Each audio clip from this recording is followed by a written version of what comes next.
Gungnir is the John Wick of his story, maintaining his position as the most terrifying legendary assassin the world has ever known. But surprisingly, the same man has become an ordinary high school student. However, don't be fooled.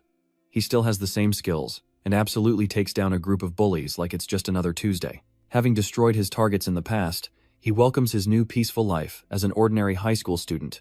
But to understand this, let's go back to his previous story. This guy is the strongest assassin of all time, and he was on his final mission to leave forever. Aiming at his target, President Akagi displays divine speed, reacting incredibly quickly to bullets and eliminating everyone in his path. Akagi knew he wouldn't get out of this alive and begged for mercy when Ayati, who is also an assassin and Tugi's best friend, killed the guy for him. Their organization assigned them to kill Akagi, so naturally, they shoot the president and conclude their work. Shortly after the death, Tugi looked at Akagi's phone screen and saw a photo of him with his daughter. He no longer wanted to participate in a life of murder and officially retired. Tugi returns home to his beloved girlfriend, Mirai, who is waiting to cook a nice meal for him. On the way back, Hayate is here praising Tugi's experience and how incredible he is as the #1 assassin. Although everyone fears his name and reputation, Hayate thinks that helps in his line of work. He already feels sad because his best friend is retiring for good, but our guy has already finished with his work and wants to live a normal life. Everything started happening since he met Mirai, his girlfriend. He wants to live a quiet life with her and their dog, John, allowing him a rare warmth he couldn't experience before. Hayate thinks it will be difficult for an assassin, especially when all he knows is killing. Surprisingly, the ruthless assassin is also a romantic who wants to propose to his girlfriend soon. Returning home, Tugi looks sharp and welcomes his new life of normalcy. He's as nervous as a nerd, getting ready to meet his love. The smell of blood puts him on high alert and terror looms over him. He wants to start a new life with Mirai. But just as he rushes in, his hopes turn to ashes. Mirai is resting in a pool of blood next to her dog. Defeated, he approaches her wondering what could have caused this to happen. Feeling Hayate right behind him, he calls out to his best friend, who praises Tugi for always knowing who follows him.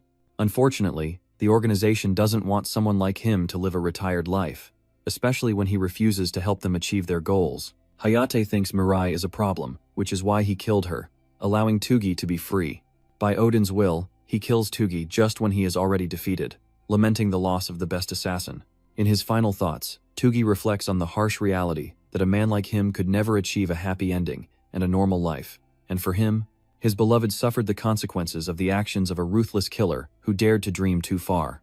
That is, until he hears a bunch of voices murmuring in his unconscious state, helping him. Those voices seem unfamiliar until he finally opens his eyes again. But this time, he is no longer Tugi, the assassin, and he is no longer dying alongside his loved ones. The boy desperately tries to get up from the bed in panic. His vision is blurry until he looks in the mirror and realizes he is someone completely different. At this moment, the one who was once the most feared and ruthless assassin of his time is nothing more than a young boy. Kaito Fujiwara is told that he has passed all his tests, and that his rehabilitation cycle has been successful for the last month. The doctor is happy to exclaim that the boy's lost memories will also return when he resumes his normal life, implying that Kaito experienced some kind of amnesia. Although that is just part of the story, because for the Korean John Wick, the last thing he remembers is the heart-wrenching image of his beloved girlfriend lying in cold blood, alongside his beloved dog. The man known as Tugi, the deadliest assassin who wanted to escape the dark life he led, was betrayed by his only friend, Hayate. The next thing he knows is that he is inside the body of a small child, except his identity is completely different from the cold assassin he once was. There is too much to untangle for him, but for now, the boy has gathered a lot of things during his stay in the hospital. Apparently, Kaito Fujiwara, the original owner of his body, was tragically hit and became a victim of the infamous track-kun while heading to school. The boy suffered a life-threatening brain injury, which required immediate surgery, and after falling into a coma for a month, he finally woke up. Except this time, it is not Kaito, but rather Tugi, who is genuinely curious about the surgery process and how it was carried out. Unfortunately, he has no idea what happened shortly after he was killed. The last thing he remembers is a voice stating that Tugi's brain was perfectly intact. Putting the pieces together, he realizes he has been lobotomized in a Kinjaku style. Confusion surrounds him about the exact details of the outcome of his death, but a rush of emotions overwhelms him. The same ruthless assassin sheds tear after tear, lamenting the loss of his beloved girlfriend and their happy future. In the next scene, Kaito is discharged and goes to see his parents. Kyoko, the boy's mother, breaks down in tears as any mother would upon seeing her son return home safe and sound. His father, Taro Fujiwara, is interestingly a manga artist who also celebrates his son's swift recovery. The child's mother is worried about Kaito's amnesia, while her husband tries to assure her everything will be fine as soon as he returns to his normal life. Excited, they turn to their son to ask for his opinion, but unlike their enthusiasm, all Tsugi can feel is fear. He understands that his new identity is tied to Kaito, but if there's someone connected to the incidents involving his life, then it means things will get complicated soon. But for now, he smiles happily, assuring his parents that he will be fine, because internally, the deadliest killer has decided to blend in for now. We quickly move to the part where they arrive home. Kaito experiences a real shock upon realizing that the boy is a rich kid, because this house is huge. It turns out his dad is not just an average manga artist, he's successful. He probably wrote Solo Leveling or something like that. And yes, before everyone attacks me in the comments, I know it's a manhwa. Additionally, his mother comes from a family of a renowned doctor, so that counts too. Kyoko takes the boy to his room, and upon entering, Kaito takes a moment to observe his surroundings. The killer notices the neatness of the room, perfectly organized, and honestly, it's not different from a typical high school student's space. Remembering the child's parents, he recalls how both were very worried and frequently visited him in the hospital. This means Kaito is loved and cherished by his family, and it reminds the killer of his girlfriend's only wish, that he be happy. This is the kind of happiness the killer could not experience due to his life. If anything, the killer Tsugi doesn't want to lead a life that ends up disappointing Kaito's parents. Strangely, he notices an interesting photo. This time, it's not just the boy's parents, but also another family of 3. It seems the killer understands he needs to learn as much as possible about the boy's background.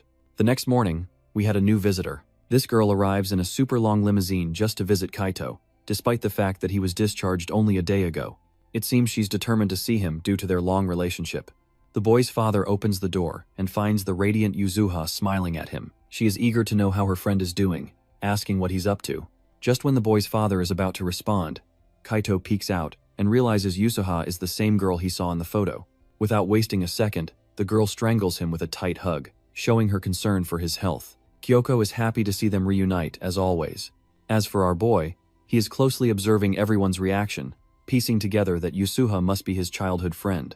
She's excited and wants to invite him for a walk to school, but Kaito rejects her, realizing that this girl's family is even wealthier than his.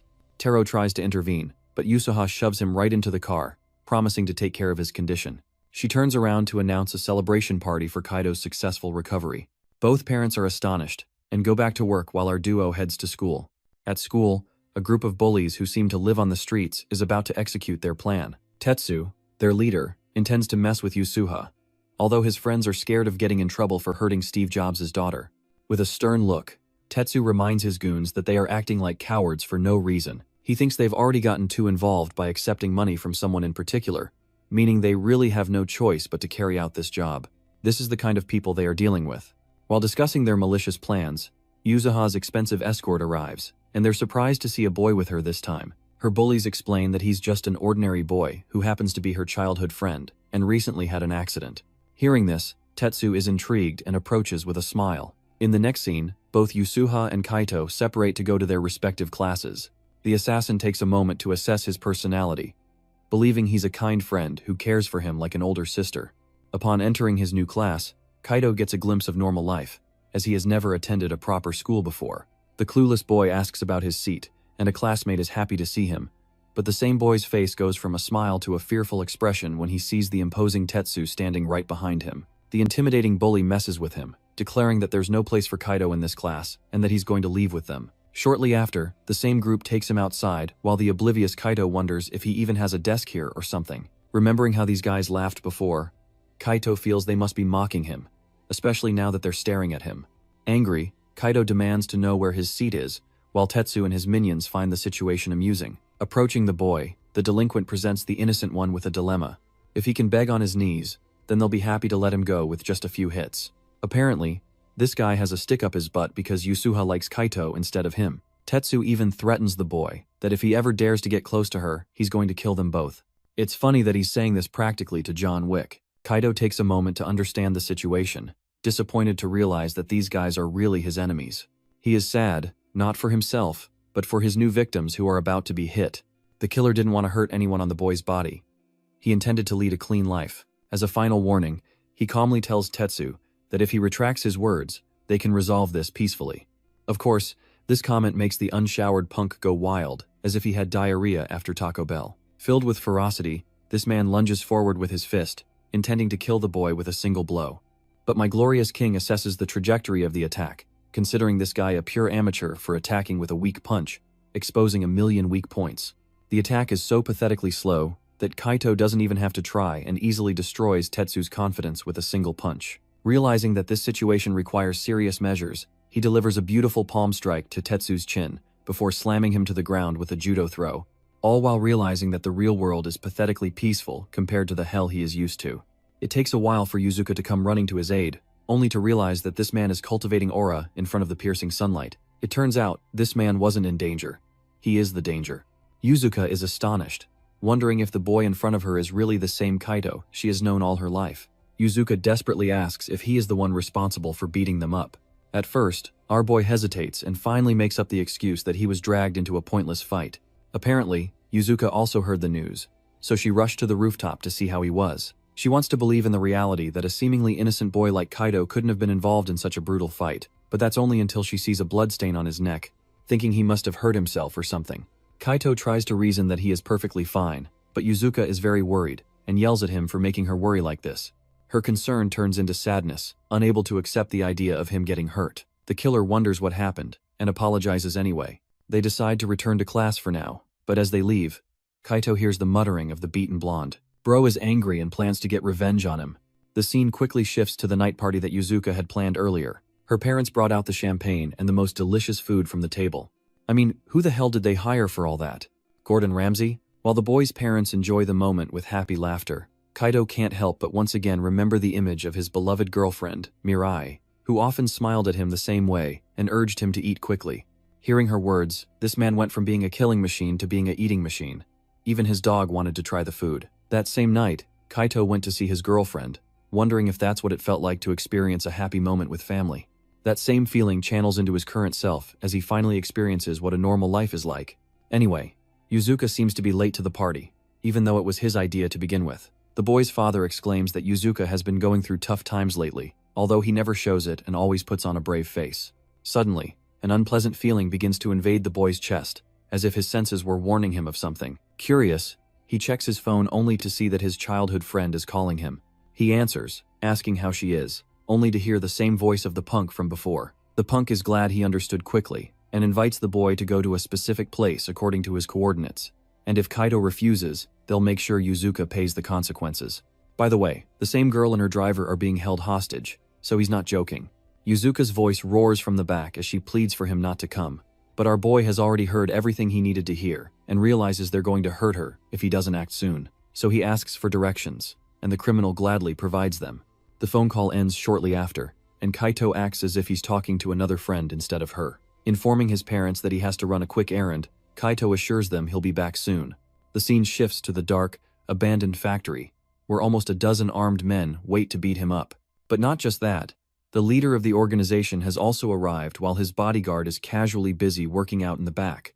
The man is upset because Tatsuya took the trouble to make the call and even throws a can at his face for that. He's trying to keep a low profile, and being called here suddenly puts him at great risk. Anyway, Kanaya reveals that he has captured Yuzuka to carry out the organization's orders. Apparently, they want to interrogate her about secret information related to her inheritance.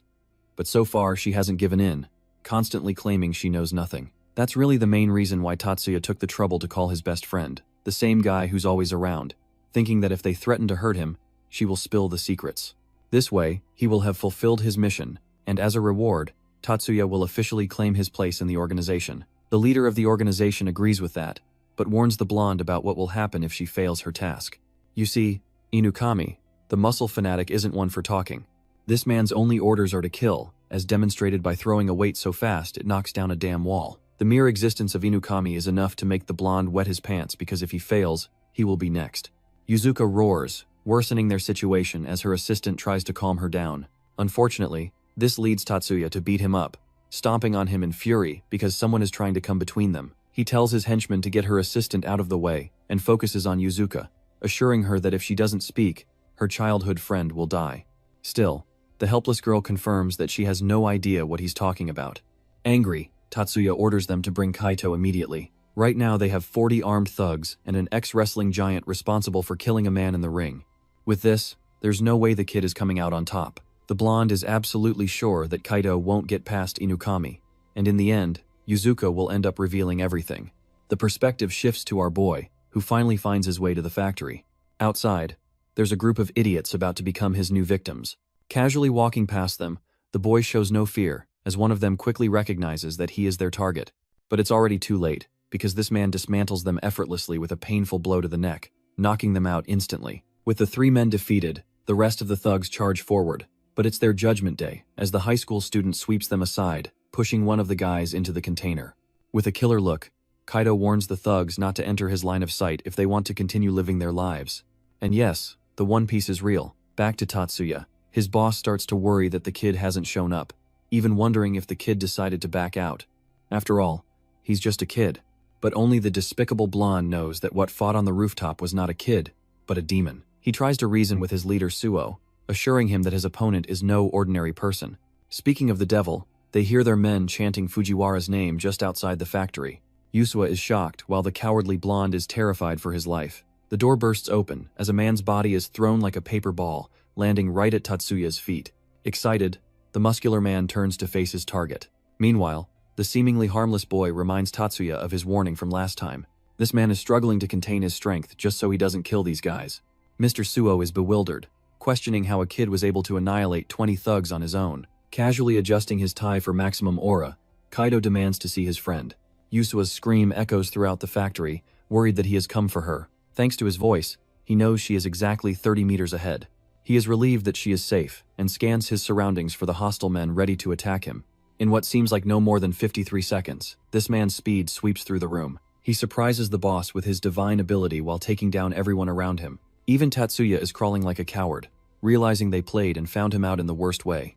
The fear of death looms over him as our guy grabs Tatsuya before clenching his fist, vowing to make him suffer plenty. In the next moments, this man throws rapid punches, accurately breaking Tatsuya's collarbones, lower ribs, and elbows. As if that unbearable pain wasn't enough, the guy slams him against the nearest wall with a simple shove. Mr. Suo's men are terrified and absolutely do not want to be beaten by our guy. They want to flee, but he reminds them that he is paying them for the job. Suo is starting to realize the true level of danger he is dealing with. His target is not a defenseless child, but a monster. Thanks to being blindfolded, Yusuha hasn't seen anything. He approaches her and assures her that everything will be all right. Just when our guy is about to unleash his ropes, the Colossus throws his fist to hit him. The attack connects with a strong blow, as Yusuha screams in panic. Suo thinks they might actually have a chance at victory thanks to the monstrous build of the former professional wrestler. But unfortunately for him, when the dust settles, it is revealed that the punch didn't connect at all. In fact, Kaido has even launched a counterkick against his opponent, stopping him in his tracks. The maniacal fighter doesn't care and prepares for another attack, but he is also deflected by Kaido, who follows up with a devastating blow to his face. The hit is so brutal it breaks his nose, yet the fighter thinks Kaido won't be able to defeat him with that strength. After exchanging some blows with this guy, the assassin realizes he is dealing with the strongest in the group, and due to his current physique of a high school student, he finds it hard to take this guy down in one hit like he usually would. So, instead, he opts for a different measure. Just when the fighter is about to hit him, our guy becomes Flash and teleports out of his sight, aiming for Inugami's ribs. From there, Kaido unleashes a heavy flurry of strikes concentrated on a single point, kneeing and punching him until the musclehead experiences terror and gets knocked out. Call it David for defeating Goliath. Watching her crazy fighter being defeated like this, the other 6 men run away, which is probably the smartest decision they've made. Although Kaido would normally finish off his targets, now he has to worry about Yusua. He quickly unties his ropes and puts on a happy face, expressing his satisfaction at seeing she's okay. He reassures Yusua that the situation is under control, and that Kawai, his assistant, will be fine too. Of course, this kind of traumatizing situation isn't normal for a girl like her, making Kaido wonder if she's scared. But hilariously, she grabs his tie, and instead of thanking him, she goes off on him for taking the worst possible route. You see, he could have easily called the police to sort things out, or consulted adults, but instead, the brother had to make a movie entrance and face 40 men alone. Still, Yusua thanks him for coming this far to protect her, but it hurts her every time he puts himself in danger like that. His current state reminds her again of Mirai, who always told Tui to come home, always worried that one day she would lose him. Kaido opens up to her and promises his friend that from now on he will never make her worry again. Their moment of tranquility is interrupted by Kawai's groans, the poor kid who was beaten for no reason. Kaido hears the sound of police sirens and realizes that the police are here, underlining that it's time to go home. On the other hand, Tsu barely managed to escape, unable to understand how even the musclehead couldn't stop the monstrous kid. Apparently, this guy has his own boss, who seems to be some kind of underground crime lord. This terrifying boss reveals that he sent a Lancelot to handle the kid. Now that the kid has interfered with the plans of the Big Will organization, he's going to pay for it. But before that happens, let's go back to our boy's side. He's back home resting in his bed, knowing he made his parents worry by going out on his own like that. While they sleep deeply, Kaido remembers how worried his parents were when he returned. Fortunately, the police didn't stop him to interrogate him due to his lack of involvement. As for the bullies, their mission and ultimate goal are still ambiguous to him. Then there's the fact that the man in charge, Tsu, also disappeared after the scene. From what it seems, he believes there's something even worse lurking in the shadows. As he jogs out, he internalizes how he doesn't want anyone around him to get hurt anymore. Suddenly, a bunch of projectiles are fired at him, making him jump in the air. The man who fired them is genuinely puzzled that the kid managed to dodge them. By the way, Kaido already knew someone was following him home, which is why he came here in the first place, giving the spy an easy target. Turning to the guy, Kaido questions his motives. The creepy bastard is impressed that the kid managed to notice him even in his bedroom. It's the first time he's been discovered this way, confirming that this kid is not just an ordinary brat. Giving credit where it's due, Kaido acknowledges the spy for covering his tracks and being on a completely different level compared to the thugs he faced at the factory. Just with those two facts, one can say this guy doesn't belong to the gears of a normal society, raising the question of why he was spying on him in the first place. Kaido's stalker is quite impressed and thinks the young man also has some connections to his line of work, but our boy keeps it simple and maintains his identity as an ordinary high school student. Refusing to entertain any more trivial chatter, the man prepares his swords for the final showdown. The scene is familiar to our protagonist, who recalls his previous life, as the assassin before him officially declares the end of Fujiwara Kaido. This same man calls himself Sanjo from the Organization of the Great Will, ranked number 67. Adopting a fighting stance, Kaido reflects that he was once a member of the same organization. Let's visit the headquarters of the Great Organization of the Will. Council member Akatsuki is frustrated because even after kidnapping Yusua, they couldn't get any leads. Akatsuki thinks they should have deployed a lance for the mission from the start to wrap things up. Let's zoom out and focus on the importance of this organization. This group is capable of plunging the world into chaos thanks to having 1,000 assassins under their command. Among them, the top 100 assassins are considered the elite and are given the title of Lance. Each Lance is so reliable that they have a nearly 100% success rate for every job. Among other things, Minami and Akatsuki are the same. Minami reveals they are searching for a specific treasure that will change the balance of the world. That treasure is called the Seed of Fenrir, and Yusua is supposed to be the current owner of that sacred treasure, although they have no evidence to conclude such a thing. Yashima reveals he has already sent Sanyu for the job. The revelation surprises him because using a lance requires Odin's permission, but that's the point. Yashima has already obtained such permission. First, they know Yusua's bodyguard is useless, so there's no way it could have been him, concluding that there's more to the situation than they understand. He considers his enemies a threat and therefore wants to eliminate them at the hands of the lances. This leads us to the fight scene where Kaito realizes he is dealing with someone from the same organization. The stance Sanyu is using is perfect and hard to read, indicating his elite status as a lancer. This also confirms our boy's worst suspicions, that all the problems surrounding Yusua are actually being controlled by the organization behind it all. It's not a simple inheritance case, but something bigger. Sanyu quickly observes the boy's stance and comments that he isn't actually a high school student. The kid is fearless and feels at ease when threatened with a weapon. Sensing the danger, Kaito sees him as a threat to Yusua and lunges forward to take him down. The first blows are casually dodged by the expert assassin, who reflects that the boy is incredibly fast and accurately targets his weak points. From this angle, it really looks like Kaito is an assassin of his own caliber, but Sanyu is no joke. This man nearly stabs him in the face, forcing our boy to keep his distance. From their brief encounter, Kaito has learned a bit about his opponent's specialized fighting style. Sanyu is a fighter who prioritizes his reach to his advantage. The assassin is impressed by the kid's skills and decides to go on the offensive by launching into the air. The tables have turned, and although he initially goes for a butterfly stroke, the assassin quickly readjusts to a different stance in an effort to overwhelm our boy. Sanyu is genuinely pleased to find his opponent dodging like an expert. Meanwhile, our boy is starting to realize he's at a major disadvantage in terms of strength and speed. There's only one way to defeat an opponent like this guy, and that's to scan his surroundings. While the elite launches a heavy attack, he thinks he's finally found an opening to strike. But to his surprise, when he delivers the final blow, Kaito casually slips out of his jacket before stabbing his neck with a precise twist. Surprisingly, the lance managed to evade him just in time and countered with its own strike. The cut ends up injuring Kaito, blood dripping, and he realizes he's dealing with a powerful lance. He's becoming aware of his own limitations due to having a weaker, untrained physique. While the lance is quite impressed by the kid's attempt to catch it, he talks about how Kaito's perfected movements show that he's easily a professional in combat, except for the fact that he lacks pure intent to kill. The only order he received was to kill a high school student, but now he understands why such a job was given to a lance. Sanyu reveals that he is a threat to the organization's intentions with Yusua, which is why he must be killed immediately. Thanks to his own confession, Kaito is now sure that the organization is connected to everything. Deciding to change his fighting mode, the assassin chooses to activate his combat mode by adopting a cool pose. He won't hold back, promising to show the true fragment of his murderous intent. Sanyu launches forward with his crazy dragon dance, which is essentially hundreds of sword strikes coming at our guy. The spear has gone insane in its pursuit and literally strips a tree with ease. Meanwhile, Kaito finds a safe place to hide, realizing he's dealing with someone far above the level of a normal assassin. The wild tornado cuts through his cover, unleashing a geyser of water. Having suffered another cut on his body, Kaito realizes he's up against an S-Class user with a spear. Their endless slashes are so incredibly hard to handle that even our guy can't come out unscathed. Sanyu goes wild and accuses the high school student of being an assassin too, wondering if it's okay if Yusua is killed as collateral damage. And well, that's where this guy went wrong, because that line alone triggers Kaito's traumatic flashback sequence. Except this time, his girlfriend's face is replaced by his friend's. Angry, he lunges forward to confront the assassin head-on, snatching the sword from his hand, grabbing it, and then quickly slicing his shoulder.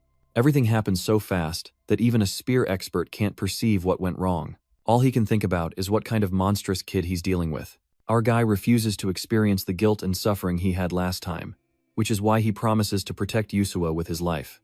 The spear thinks it's useless to resist its fate, since it's going to die by the will of God. Bro is one shoulder down and still wants to fight. His endless cuts are useless from now on because Kaito is matching every attack like a seasoned pro. Accusing the high school student of being a coward, Sanyu leaves himself completely exposed during one of his attacks. Reminding him of his place, Kaito goes right behind him, painfully cutting his thigh and belittling the pro assassin for being so loud. Reduced to such a state, Sanyu can't help but wonder how this guy became so fast all of a sudden. Reusing the same tactics as last time, he tries to overwhelm our guy. It ends in disaster for him because Kaito leaves a bunch of cuts all around his left arm, revealing that it no longer makes sense since he has read all his moves. On his next attack, Kaito lunges at incredible speeds, spinning and cutting his way to Sanyu's body. With a killer look, he considers the end of the thrower who is still here, questioning how someone could master such fast knife work at such divine speed. The way he fights reminds him of Gunnir's Wrath, the #1 assassin among their ranks. Kaito brutally tears this guy's body apart until he's bleeding out in a pool of blood. The fight has ended for Sanyu, realizing how outmatched he's been from the very start. As he gasps heavily, the spear trembles in fear, feeling that it can no longer move a muscle because the tendons in his arms have been cut. But our boy is kind enough to at least leave him one leg to keep going. As for the rest, the killing machine assures him that his career as a lancer is over and that he will no longer be able to kill anyone else. Mercilessly, Kaito comments that this way, the killer will lose the only part of his identity that he values most. It's a fate worse than death because these people can't even blend into normal society. But before leaving this guy alone, the boy states his 2 questions, promising to painfully cut off his other leg if he refuses to answer. For his first question, he wants to know the name of the man who gave the order and why they are specifically targeting the girl. Laughing like a fool, Sango reveals that he won't talk, even if they torture and kill him, as he has sworn loyalty to his one true God and will never betray his will. The mention of God confirms everything for Kaito, but unfortunately, the sirens start blaring all around. Sango's recklessness has attracted the police. In that brief moment, the guy manages to use his one leg to escape. He advises the boy to leave too, before he gets caught. Before leaving, Sango wonders if the boy really wants to be a normal high school student. That question takes him down memory lane, as Kaito remembers how everyone around him thought he couldn't live a normal life simply because he had lived his life as a cold-blooded killer. Even now, while covered in blood, that thought clings to him. Is he really normal? Can he even be considered a high school student? That question has yet to be answered. But we switch to the headquarters where Yashima learns of Sango's update. Izumo reports that the spear has been effectively dismantled to the point that it can no longer keep working. Akatsuki is here amazed by Kaito's skills to defeat an expert killer, radiating excitement. Izumo confirms that whoever it was a monster because Sango described the guy's movements as similar to Gungnir, a name that stands out among them all. Even Akatsuki thinks it's an overestimation to say that, comparing this guy to the strongest knife user that ever existed. Izumo understands his frustration, especially when the name Gungnir is not mentioned lightly. Minami interrupts their confrontation, while Akatsuki complains about the importance and specialty of Tuji. Regardless, they think that this random bodyguard of Yusua has proven to be considerably powerful. Not only did he interrupt their plans, but he also dismantled an opponent of spear level. With this development, Yashima and the others can no longer wait. All of this leaves Yashima questioning the mystery behind Kaito Fujiwara. Speaking of our boy, he returns to his room and secretly tends to his wounds. He's having an identity crisis, knowing he's supposed to be an ordinary high school student instead of the assassin he used to be. Unfortunately, he has to help Yuzua escape the organization's watchful eyes. And then there's the fact that they'll be targeting him even more now that he's defeated a lance. With a body like this, he'll be lost. So Kaito plans to work hard and get strong again. If he has to preserve this peaceful life, then he must do everything possible to keep it safe. As for the Grand Will organization, Akatsuki volunteers and expresses great interest in making the mysterious man his target. They're surprised, but Izumo thinks it's a great idea for a threat of this level. After all, if this guy really compares to someone like Tuji, a common lance won't be enough. A curious Akatsuki is even happier to use his position to deal with the threat. By the way, this guy is no joke. He's ranked 9th overall and is one of the biggest assassins out there. After a day has passed since Yusua's kidnapping, Kaito's parents and the girl throw him a big welcome party to celebrate his discharge from the hospital. To show their love, his father presents the omuris he worked really hard on, although it's a bit hard to believe since the dish looks quite cursed. After that, Yusua says she made something special for him while placing a plate of delicious meat stew in front of him. With a proud smile, she tells him to try her masterpiece while it's hot. And the moment it touches his taste buds, our boy instantly has a flashback to when he was leaving home, and Mirai asked him if he would be back late once again. However, that time he told her he would be home in time for dinner because he just needed to meet someone and pick up some things, without giving any hints about his real job. Mirai was really happy to hear that because she was making his favorite meat stew that day, and that made him very happy. Then he told her with a passionate look that he would share something important with her when he returned before leaving, and she waved him off with her precious smile and a little boy named Johnny in her arms. While eating the meat stew, Kaito feels sad because he never got to tell her he was leaving his assassin life to be with her.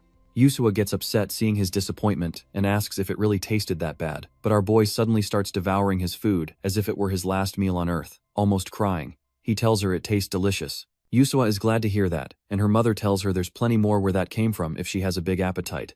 While watching her father light the pan on fire and Yusua smiles with the cake, enjoying herself, our hero is grateful from the bottom of his heart to have such a loving family. Later, he accompanies Yusua back home because things have become more dangerous recently. He asks her if she has noticed anything unusual around her since then, but she tells him that there are police around her house, so she should be safe for now. Confused, Kaito asks her why her butler isn't with her, and she says she personally asked him to stay away because he is so annoying that it's impossible to have fun with him around. Anyway, she lets him know that she had a lot of fun at her house, admitting that it's been a long time since she laughed so much. Her expression quickly turns serious as she confesses that she has been feeling quite depressed since she lost her father. Hearing that, our boy is left completely speechless, and Yusua realizes she hadn't told him yet because she didn't want to worsen his amnesia with such stressful news. She says it happened about 2 months ago, at the same time as the car accident that left him in a coma. Kaito realizes that's why she was so emotional about losing him back then, but she stayed strong and never let her sad feelings show, covering them with her cheerful personality instead. Our boy apologizes to her for making her worry, but Yusua tells him it's no big deal, and points out that he hasn't changed one bit, surprising him. Then she thinks that he has matured a bit, but even as a little kid, he had the habit of being reckless and fighting with much bigger kids whenever they bothered Yusua, even though he always knew he couldn't win. That was the case for her when she was kidnapped, but she couldn't see his incredible moves because she was blindfolded. Yusua becomes suspicious and asks him how exactly he saved her. Our boy dodges the question, saying that everyone who saw him was really scared, which technically happened after he took down his comrades like a monster, making Yusua doubt even more. Still, she thinks it doesn't matter as long as he is brave enough to come help her in a pinch. Yusua confesses that she was scared to death when the gangsters threatened her and Kawai, but when she saw his face shining brighter than the morning sun, she was genuinely happy. That's why she thanks him, and being as charming as he is, our boy tells her that he will save her no matter how many times she needs it, making her blush more than a ripe tomato. After that, the blushing girl yells for him to come closer and takes out her phone to take a cute selfie with him. Proud of the good photo, she says she will set it as her wallpaper to remember the amazing day, not realizing it might start strange rumors at school. However, Yusua murmurs that this will help her move on, and seeing that Kaito can care about her so soon after her life-changing accident, she feels inspired to stop holding on to the unexpected death of her dad. Our boy smiles upon realizing that Yusua is struggling like he is, and that motivates him to protect his precious childhood friend even more. Just then, he is surprised when she pulls out her phone and shows him a picture of her dad. His soul nearly leaves his body when he recognizes who her father is, and he confirms if the man is really her dad, to which she responds. His amnesia must be serious because her dad was always so kind to him. With a serious expression, he mentions that many people around her spoke poorly of her father, but he was always kind to her, and that's why she loved him from the bottom of her heart. Looking at the photo of Yusua's dad carrying her on his back, Kaito remembers seeing the same wallpaper before when he finished his last mission. Every fiber of his soul aches as he realizes he was the one who drove Yusua's father out of her life. Seeing how sad she is, Yusua asks why he suddenly got so quiet, while Kaito processes everything, standing in front of the daughter of the president of the Akagi group, the man he coldly murdered. He tries to rationalize, thinking it was Hayate who pulled the trigger, and that he wouldn't have accepted the mission if he had known it was her father. But he feels guilty because he blindly followed the words of the Great Will, which said that President Akagi betrayed the organization, so he had to be eliminated. He feels even worse because he felt nothing at that moment, and now he has also put Yusua in danger. So he considers telling her that he was once an agent of the organization that ordered her father's death. He grits his teeth in deep frustration, still unable to make a final decision. The next day at school, he sits silently at his desk, while all the girls in the class chatter loudly about the new transfer student who is about to arrive, hoping it's a boy. That's why his only real option is to keep protecting her at all costs. Just then, the teacher announces that a new transfer student has arrived, and when the boy asks for permission to enter, our hero instantly recognizes his voice, looking at him in disbelief. Taking a glance at the cheerful pink-haired boy, he wonders what one of the Divine Lances is doing in his school. Remembering the last psychopath who came after him, his suspicion is confirmed that the Great Will sent this one as a direct response to his interference with Yusua's kidnapping. Suddenly, the boy turns to our hero and pierces his soul with a cold, unwavering gaze, openly declaring who his target is. There is absolutely no doubt that the pink-haired brat is Akatsuki, one of the 12 Divine Lances of the organization, codenamed Vedant. A little later, during gym class, the crowd goes wild for their new exchange student, as he effortlessly sinks another basket. The girls are head over heels for the guy with pink hair, while his teammate is genuinely surprised he can jump so high despite his short stature. Makoto hides it by saying that. Meanwhile, Kaito is on high alert, finding it strange that Lance hasn't made a single move and wonders what he's planning. You see, the Lances are an elite group of the top 100 assassins assigned numbers, and among them, the top 12 are known as the Legendary Lances, led by their supreme leader, Odin. Each of these incredibly powerful assassins has extraordinary abilities that rival 1,000 men. When it comes to assassinations, these individuals can easily crush the army of an entire nation. These elite warriors are only deployed for the most critical missions, leading Kaito to conclude that it can only mean they are determined to attack Yusua. Kaito looks down sadly as painful memories of his last mission hit him, realizing the assassins must be after the secret treasure the president supposedly stole from them. He worries that if Akatsuki decides to act at this school, he may not really be able to protect everyone's lives here, including his childhood friend, with his current high school student body. Later, everyone returns to the classroom, but the students are still buzzing about Makoto, begging him to join them for karaoke. He's an instant hit with the girls who start falling for him even more once he reveals he practiced a bit of basketball in the United States. Meanwhile, our hero observes the situation from a distance, realizing that Akatsuki won't make his move today, and mentally notes to stay alert tomorrow. Just then, he hears Yusuha calling him and asking if he can go somewhere with her after school. Our guy instantly rejects her offer without even hearing her out, insisting he should just go straight home for the day. However, out of nowhere, a hand rests on his shoulder, and Makoto appears from behind to cheerfully greet the girl by name, which immediately raises all kinds of alarms for Kaito, who is seriously interested in Yusuha.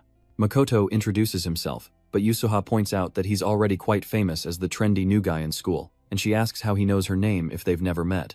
The cheerful transfer student casually tells her he's the high school girl who inherited the Akagi group fortune, which completely catches her off guard. Suddenly, she feels a bit down as Makoto continues, saying that his father is in debt to the president, so he was instructed to take care of her.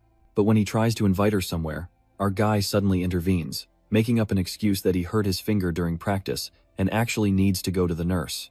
Our guy gives a cold, deadly glance that convinces him to play along, and the two boys separate from Yusuha. She looks back with a smile and thanks Kaito for protecting her from strangers once again. A few moments later, while the two are standing on the rooftop, Makoto admires the view and talks about how wonderful this time of a high school student's life is. Then he looks at Kaito and jokingly asks if he brought him here to confess his love or something, but our guy continues to give him the silent treatment.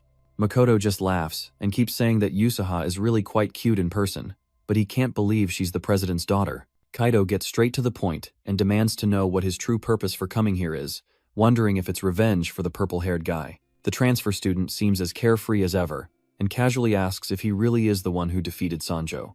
He starts analyzing his physique and finds it surprising that he managed to win against Sanjo with just a couple of minor injuries. But our hero repeats his question again, visibly more annoyed by the second. The assassin finally drops his innocent act and admits that he wants to get his hands on the secret treasure Yusuha inherited from her father, which completely confirms our guy's suspicions. Akatsuki continues by saying that they don't even know what it really is and just want information for now. He offers our hero the chance to join their organization since he's stronger than some of their assassins. The guy adds that they only target the bad guys, make good money, and Yusuha might even give him the location of the secret treasure since he is close to her. Akatsuki gives him a nasty smile and warns Kaito that it's a really good offer, as both he and the girl could survive after encountering the organization this way. He then walks to the edge of the rooftop and extends his hand, warning Kaito that if he resists, innocent kids will get hurt. Our hero refuses to let him pass and immediately lunges at the assassin, unleashing a flurry of quick attacks. Makoto manages to dodge each one easily and praises Kaito, saying he can rival a professional with his quick moves. Just then, our hero manages to grab his arm, revealing that he knew the assassin would try to use bombs.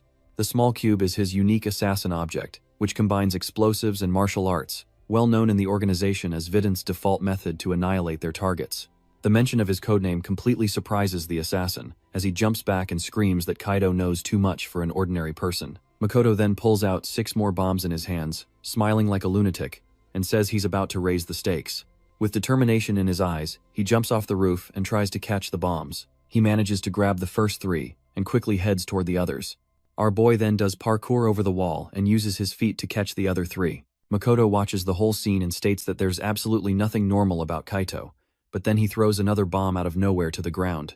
Kaito desperately tries to reach it, while the killer mocks him, saying he can't protect all the students that way.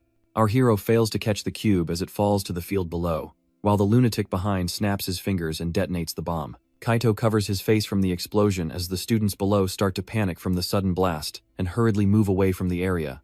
Makoto assures him that he set it to explode before hitting the ground so no one would get hurt, calling it a little bonus for catching 6 of the bombs. Kaito is about to get furious, but Makoto interrupts him and offers even more bombs while asking who he really is and if he will join their ranks. After thinking for a moment, our boy replies that he's just a normal high school student and that he would absolutely never join him. Mikoto seems genuinely disappointed by that answer and assumes that Kaito won't be convinced unless some people die, but our boy simply mentions a name in response: Gungnir. The mention of that name makes the killer turn around with a wild look in his eyes as Kaito calmly states that he was once known as Gungnir. While the school speakers announce an evacuation, Mikoto glares at our boy for even mentioning the name Gungnir, but just then, he reveals he was just buying time, and before Mikoto can process it, school officials arrive on the rooftop to check for any remaining students. The pink-haired boy gives him 3 days to decide whether to join them or not, and warns that he'll regret it if he refuses. After that, the students leave school early due to the explosion, and there's a rumor that no one was hurt in the big blast. Yusuha asks Kaito why he's not going home. Kaito explains that he has something important to do first and wants her to stay home, since the explosion could be another attack directed at her.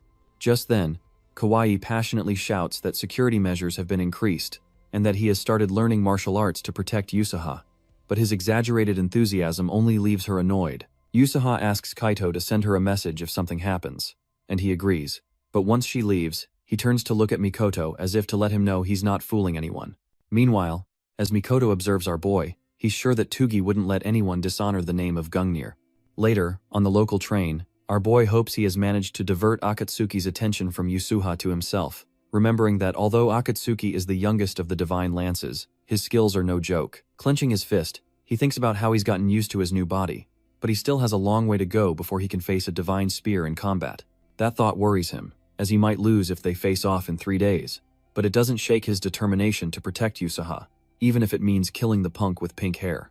Just then, our guy gets off at Shibuya Station and heads to the place where he was killed for the first time. He jumps onto the balcony while wondering why he came here if Mirai wouldn't be waiting for him. When the door suddenly swings open, He wonders if it could be a trap set by the organization, but despite that, he enters the apartment only to see the crime scene cleaned up, while the rest of the place still looks the same. Just then, he hears a noise and gets into a fighting stance, expecting an assassin, only to be surprised when his dog John is there wagging his tail. John barks excitedly as the good boy runs towards him, and our hero notices the frisbee held in his mouth. The sight takes him back to the days when he and Mirai went to the park to play fetch with John, and his eyes fill with tears as he realizes the dog still remembers him. Just then, something catches the corner of his eye, and he sees a photo of him, Mirai, and John together at the beach. This reminds him of the time they were on a road trip, and she told him that even though she never understood the nature of his work, Mirai always wanted him to be happy. He replies that he's satisfied with his life and will die protecting her, but Mirai simply says a dead man can't be happy and that she wants him to try living for once. Now, crying like a widow, our hero laments not being able to make her happy and that she now exists only in his memories. After that, he goes home and tells his family that a couple had to give up their dog due to difficult circumstances, so he brought it home and wonders if they could keep it. Before he can negotiate further, Taro immediately agrees to adopt the dog, and Kyoko suggests they take turns walking it. When they ask the dog's name, he explains that the last owners called him John. Later, he messages Yuzuka to ask if anything has happened yet, and she says that things are quite boring. She mentions having heard about his new dog and asks if she can come pet it, but he tells her not to come over now, smiling at his phone because he knows what he needs to do. After that, he calls Katsuki, who teasingly asks if he has changed his mind since the 3 days aren't over yet. But our guy says he's done playing and is ready to beat Katsuki up on the school rooftop before dawn, promising to end this once and for all because he is Gungnir. After hearing the name Gungnir, Katsuki gets so furious that he breaks the phone in his hand. To him, someone like Kaito could never compare to Mr. Tugi, who was the very definition of a perfect assassin. However, despite that, Kaito still dares to claim the name Gungnir right in front of him. 3 years ago, in the Middle East, the two were on a dangerous mission together. At one moment, Akatsuki made a critical mistake that left him completely surrounded by enemies. His left arm was shattered, and it was clear he was about to die. Just as he braced for the end, Tugi suddenly appeared and took down all the enemies in the blink of an eye. Akatsuki thanked him, saying he only made it this far thanks to Tugi's intervention, and urged him to return alive, promising to handle the mission from there. The next morning, the two find themselves on the rooftop. Akatsuki casually asks Kaito what he's thinking coming here to fight in a school uniform. Kaito replies that he plans to defeat him first, and then attend his classes. Laughing, Akatsuki tells him they both had the exact same idea, adding that he's been thinking since yesterday about how Kaito's movements were almost identical to Gungnir's. He admits that he once wanted to be like him, but now that Kaito has made him feel Gungnir's presence firsthand, he will never forgive him for it. At least not until he turns him into little pieces of grilled meat. With a smile, Akatsuki says he wants to share a little secret before they start fighting. He reveals that he has planted bombs somewhere in the school, and since his left prosthetic arm is directly connected to his brain, he can detonate them instantly with just a finger movement.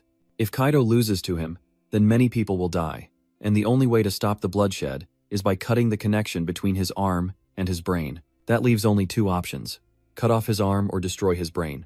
However, Kaito calmly points out that there is a third option. The bombs can also be deactivated if Akatsuki becomes unconscious. Upon hearing this, Akatsuki is genuinely surprised, and Kaito explains that he already told him he knows Akatsuki.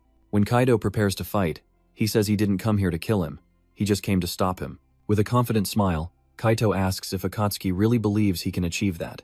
Then, without warning, he lunges forward and unleashes an attack. Akatsuki manages to dodge it, but our boy notes that his only advantage lies in knowing Akatsuki's tactics and personality, because the physical performance of this body is not on the same level as his. Akatsuki throws several bombs into the air, and when they detonate, the explosions aim to destroy the eyes and ears of their target. He then follows up with a left hook. However, since Kaito already knows this tactic, he quickly dodges and moves to strike Akatsuki's chest. In mid-air, Akatsuki twists his body and avoids the blow. He then counters with a powerful punch, sending Kaito flying through the air. While Kaito stabilizes, Akatsuki comments that pulling back in the air to soften the impact was the right decision, as a direct hit from his prosthetic arm would have completely destroyed Kaito's arm. With a threatening smile, Akatsuki warns that if Kaito is really Gungnir, then this is far from his maximum potential. The blow had already broken Kaito's ribs, and he realizes that divine spears are not the kind of enemy one can defeat just by knowing their techniques. Kaito thinks to himself that, as an assassin, a peaceful life was never meant for him. However, if he is still alive, there must be a reason for it. No matter who he faces, He will win without killing anyone. He will survive for the sake of everyone who cares about him. With fierce determination, he throws his strongest blow yet, and the two exchange rapid strikes. But Kaito suddenly feels a sharp pain in his head. Akatsuki seizes the moment, unleashing a flurry of strikes. Kaito tries to evade them, but he can't dodge them all. He tells himself that he needs to focus more on reading his opponent's movements. Akatsuki delivers a strong kick, sending Kaito sliding backward. With the distance between them increased, Akatsuki throws another bomb and detonates it. A massive explosion erupts, and he launches into the final attack. But since Kaito knows every movement, he is already prepared. Akatsuki strikes with all his might, but Kaito blocks it, telling him he can feel his fury and intent to kill, and that such things won't break his will. He will absorb all of Akatsuki's rage and swallow it whole. Akatsuki feels something is off and jumps back. Meanwhile, Kaito holds his head as his senses sharpen to the point where he can detect not only the physical objects around him but also the assassin's consciousness. Akatsuki is surprised by the sudden change in attitude and wonders what exactly just happened. He believes he launched the last attack from Kaito's blind spot, and wonders how the schoolboy managed to block something like that, as if he already knew exactly where it was coming from. He pulls out a few more bomb cubes and says things are starting to get more interesting. He leans in with a serious expression and says he doesn't know what Kaito is thinking, but promises to break his defenses with the next move. Our boy takes a defensive stance and realizes that Akatsuki is attacking again. The pink-haired killer drops one of the bombs behind him and uses the explosion to send the other bomb cube speeding towards Kaito. A huge explosion occurs, but our boy manages to dodge it by turning into Jinwoo and stepping aside at the last second, causing the object to explode right behind him.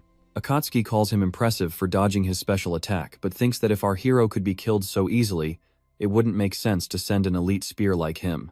But our boy simply gives him the silent treatment and prepares to take whatever the pink-haired guy might throw at him. Back at home, Chuyon wakes up from the explosion, and so does Kaito's mother, who wonders where the sound is coming from. She wonders if it could be fireworks. Meanwhile, back on the rooftop, the two continue to go all out. While continuing to protect himself with his fists, Kaito thinks that even though he can't see Akatsuki's hands, our boy can still predict every move because he knows all his patterns. Akatsuki tenses up as he prepares for his next move, but our boy skillfully predicts that he's about to launch 4 bombs, which should detonate 2 meters in front of him. Just as the killer is about to activate them, Kaito kicks them in various directions to scatter them, covering the entire rooftop with powerful explosions.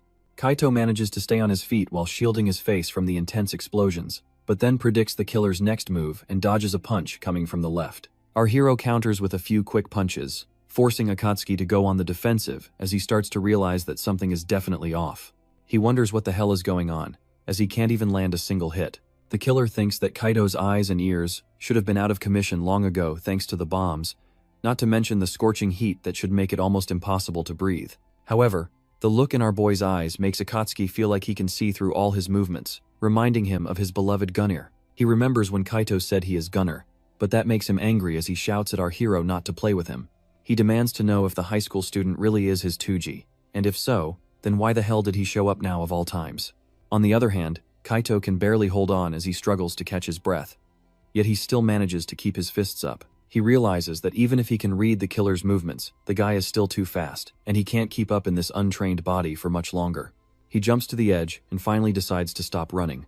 At the same time, Akatsuki thinks there's nowhere left for the guy to escape, gathers a handful of bombs, and thinks it doesn't matter if they can predict his movements, challenging him to dodge the attack as he throws the bomb cubes at our hero. Our hero focuses at that moment and runs forward using every ounce of strength in his body, while promising himself he will never make anyone unhappy again.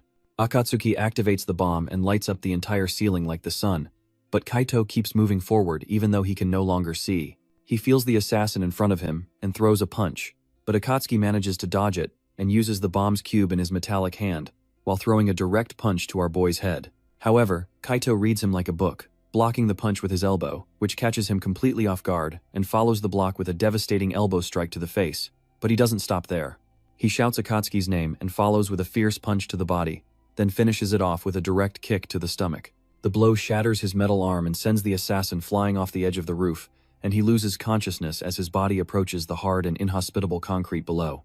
The scene then shifts to a flashback where the young assassin tells Gunir to forget about him and get to safety, but our hero tells him he doesn't want a single one of his friends to die. Gunir thinks this kind of mindset isn't suitable for an assassin, but that's exactly why he made the decision. No matter how strong the opponent is, he will follow his own sense of justice. Akatsuki finally wakes up and asks Kaito why he saved him.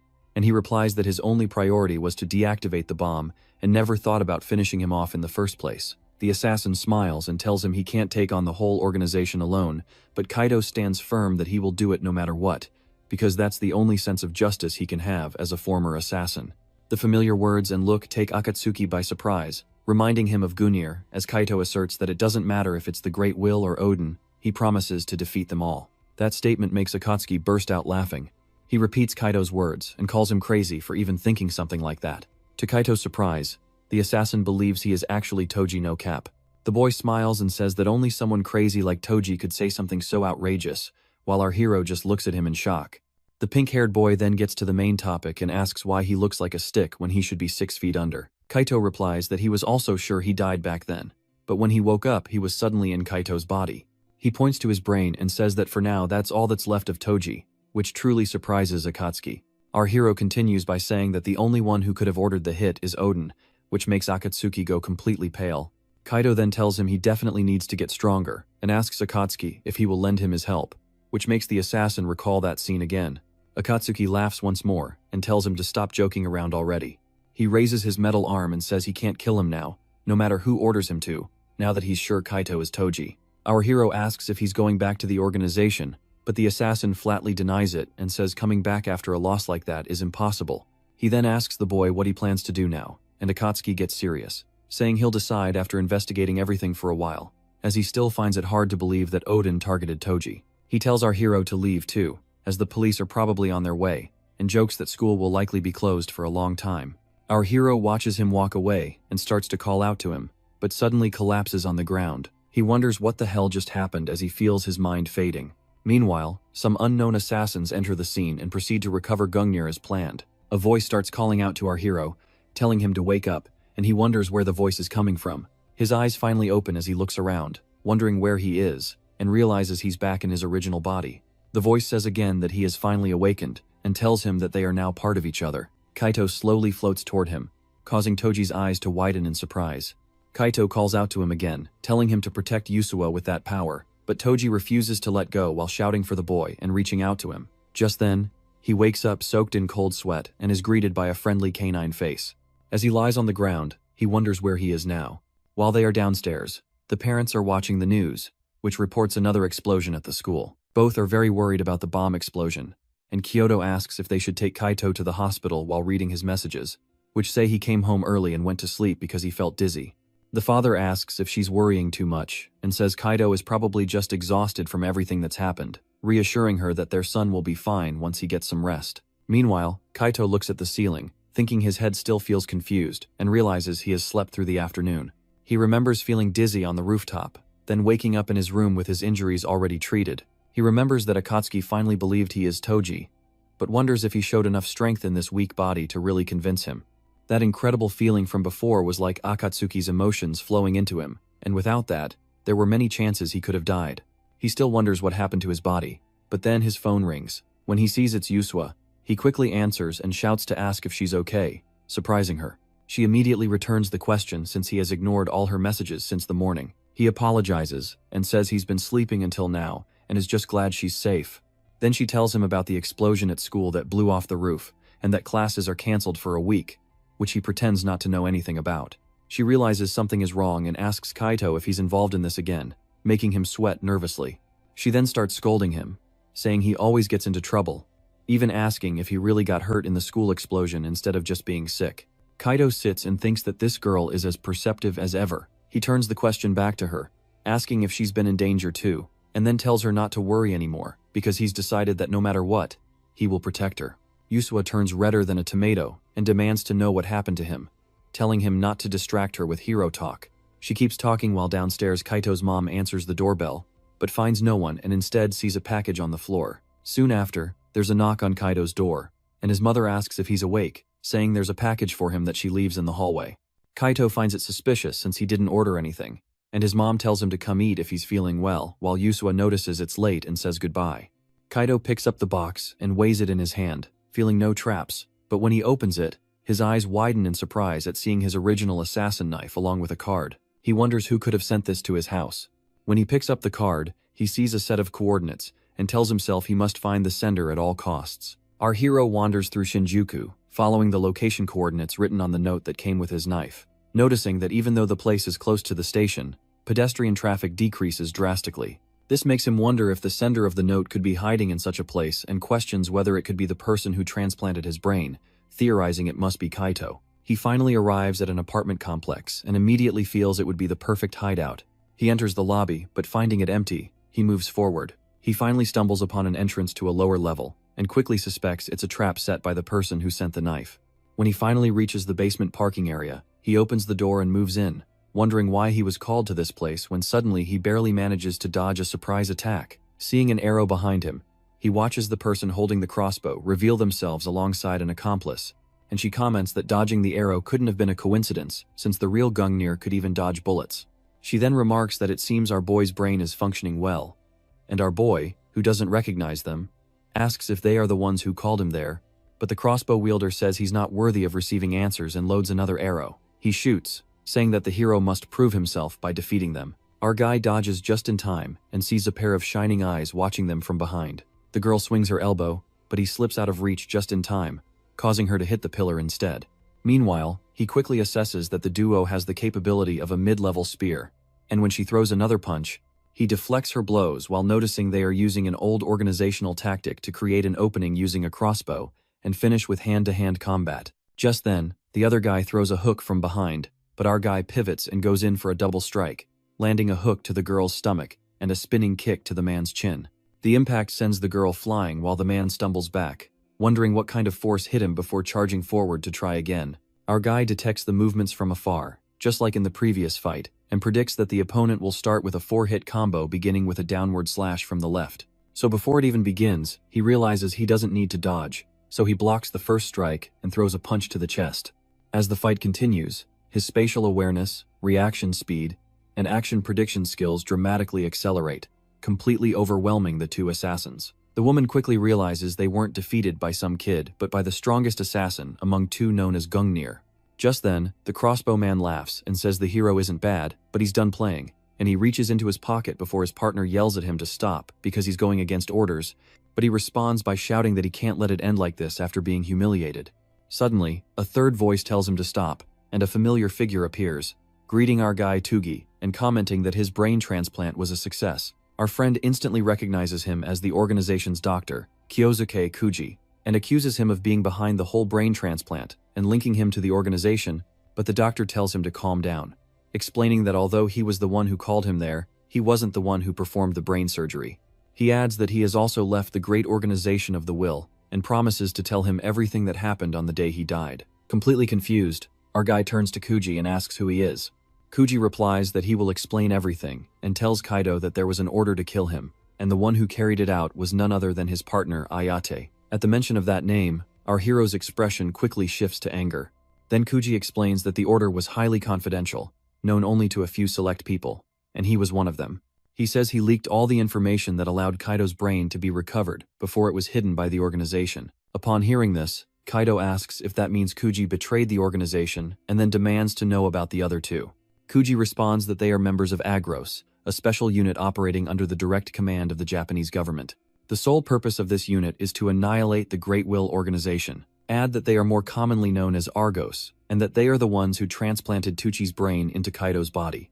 Upon hearing that, Tuchi visibly shows irritation at finding out his brain was handled by the Japanese government. Raoul comments that it was his job as a public servant, while Reika politely says she's pleased to meet him. Then she explains that the government sees the great organization of the will as their greatest threat. Raoul adds that Tuchi's brain was preserved solely because they needed his help. Meanwhile, Kaido struggles to process everything he just heard. Kuji tells him that they had originally been monitoring the progress of his brain transplant and felt relieved not to have to kill him. But given the situation back then, his death had seemed inevitable. Upon hearing that, our boy asks them if they knew he was going to be killed, then they must have known Mirai was in danger.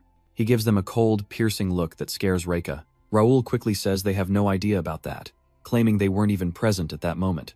As his head starts to throb, our boy grabs it with one hand and asks if the strange power that allows him to feel the intent to kill is also a side effect of the brain transplant. But before anyone can respond, he suddenly collapses to the ground unconscious, leaving everyone frozen in confusion about what to do. While the others are worried, Kuji seems more intrigued by the mysterious ability he just mentioned. Back at the Grand Will organization, Ashima asks Izumi if Akatsuki has reported anything, and Izumi replies that there has been no contact at all, and Akatsuki has even cut off all means of communication. Izumi admits that Akatsuki was always difficult to deal with, but he knows that the 12 divine spears are allowed to do as they please as long as they don't challenge Odin. Then Ashima asks if he thinks it's possible for a member of the 12 divine spears to be defeated, but Izumi scoffs at his question, saying it's rare to hear a joke from him. He comments that, unless they are dealing with the ghost of Gungnir, he can't imagine Akatsuki losing to anyone else. Ashima agrees that Gungnir's strength was monstrous, but reminds him that the man is already dead and his body was discarded a long time ago. Still, Izumi mentions that there are rumors Argos may have discovered something related to that. Both men agree that if there really is a spy among them, they must act quickly before the situation worsens. Driven by anger, Ashima asserts that they must eliminate Argos first before directing their attention to Fenrir's location, and Izumi completely agrees. At the same time, our boy finds himself once again in the mental realm, quickly recognizing it as the place he has been before. Kaido appears before him and explains that this is the place where their minds have merged. At that moment, Tugi confirms he now understands Kaito's identity and asks if this strange space is his power. Kaido tells him he will be able to use it in the truest sense as long as he learns to trust his own instincts. Tugi wakes up and notices the situation feels strangely similar to after his fight with Akatsuki, where he also collapsed from headaches and dizziness, only to wake up with Kaito's presence in his mind. Kuji, sitting nearby, tells him they are currently inside one of his hideouts that connects directly to the parking lot they were in before. He then explains that exactly 1 hour and 50 minutes have passed since Tugi collapsed until he finally woke up. He also conducted several tests on Tugi's brain while he was unconscious, confirming there were no issues with the neural connections. However, brain activity is operating well beyond the normal range and increases even further during combat. According to Kuji, the intent to kill that Tugi perceives is likely caused by this elevated brain activity. Although he admits having an expert's opinion would be ideal, for now, he can say with certainty that the condition is extremely dangerous. Kuji warns him that the overload has already put him in a coma for hours, and if this continues unchecked for too long, the strain will be fatal. Our hero slowly gets up, grabbing his knife and pointing it directly at Kuji. He coldly reminds the man that he still hasn't answered the previous question. He demands to know if Kuji allowed them to take Mirai just to recruit him. Keeping his voice calm, Kuji responds that he wasn't aware of that, so there's no reason for Tugi to take his anger out on him. The man then asks if he would have preferred to die alongside her. Before the tension breaks, Raoul suddenly kicks the door open, and his voice interrupts, telling our boy to put the knife away. With a serious look on his face, he mocks the man, saying that the great organization of the Will is a dangerous group seeking to destroy the world, and now one of its crazy former members is sitting there trying to lecture them. Kuji intervenes, explaining that Argos believes there are 2 keys to defeating the organization. The first is Gungnir, while the second is a sacred treasure known as the Seed of Fenrir, something they are determined to protect at all costs. Hearing this, our hero's mind immediately recalls the moment Akatsuki went after Yusuha for the same reason, then asks what they expect him to do. Upon hearing that, Raoul doesn't waste any time provoking him again, saying he finally seems cooperative now. But Tugi assures them that taking down the organization is something he has already decided to do, with or without them. Raoul agrees because a common goal makes him more reliable. With that, Kuji lays out his plan. They are going to attack one of the organization's central facilities where our hero once worked. Few know of its existence. It's the research institute where forced human evolution was studied, known as Avalon. It's also home to a special team dedicated to investigating the Fenrir seed. If they can investigate Avalon, they can uncover everything about the treasure. Our guy thinks it might also lead him to the truth behind why Yusuha is being targeted. He then tells Kuji to give him all the details of the operation. When the day finally arrives, an aircraft soars high above an unknown location. Kuji is beside him, explaining that if they manage to steal and destroy the research, it will be a huge blow to the organization. The operation is about to begin, and as he prepares for the mission, the clock ticks down with only 5 minutes left before the infiltration starts. With 3 minutes left for the helicopter to reach the target location, Raoul looks at Toji and asks if he's scared. Toji calmly replies that he feels just like Raoul, though in his mind, he silently thinks that the moment he has been waiting for is finally about to happen. In the operations room just before the attack begins, Kuji lays out the details of the mission. He explains that the research facility is divided into 2 main sections, the above-ground complex, which has 20 floors, and the underground complex. In the past, this place served as a training ground for assassins, but now it focuses on research aimed at producing mutant assassins through genetic manipulation. Hearing that, Rika comments that it's basically a factory that turns ordinary humans into monsters. Continuing his report, Kuji states that their main target is located on the 3rd floor of the underground section, where the most valuable information is stored. This includes crucial information about the Fenrir seed. Raoul then describes that the mission's goal is to retrieve the data and, if possible, destroy the entire facility. For this, they will split into 2 teams. One will draw the attention of the security forces, while the other infiltrates the building. Although Avalon is an extremely classified facility, its defenses are not at the level of a proper military base. Still, the infiltration will be difficult, as they have no precise knowledge of the internal layout.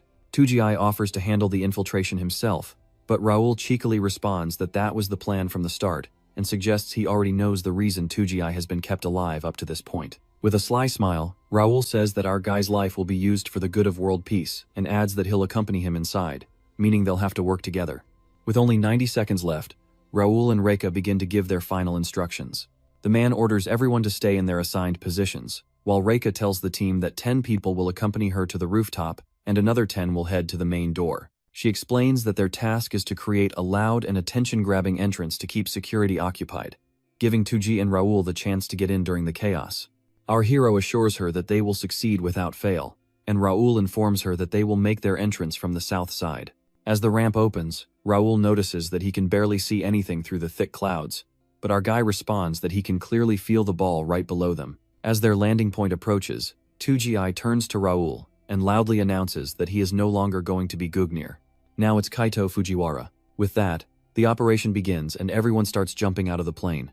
Our hero flies through the air, and Raoul tells him he's going too fast, but he doesn't listen because he's thinking this is the facility of the Great Will organization, where they train assassins, and here he will find out why they are attacking Yusua. When they reach the parachute deployment zone, everyone opens their parachutes and lands smoothly.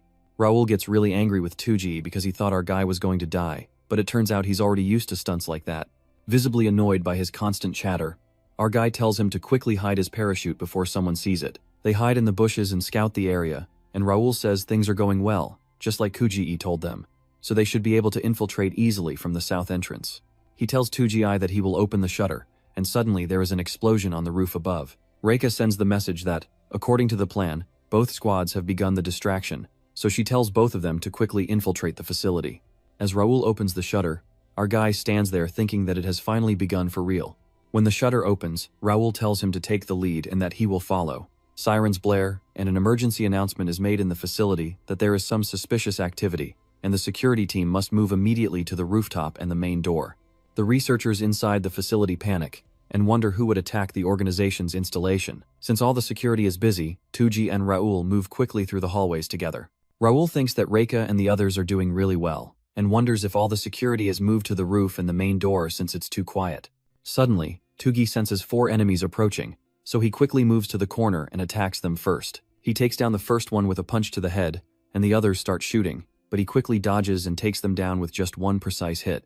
Raoul is surprised to see how quickly he eliminated 4 enemies with just a knife, and wonders how much he was holding back before when he fought them. Tugi tells him that the stairs are just ahead, and that they should move quickly now. While watching all this on a monitor, Izumo says they are infiltrating the facility with just 2 people, but they are quite strong since they defeated their enhanced assassins with great ease.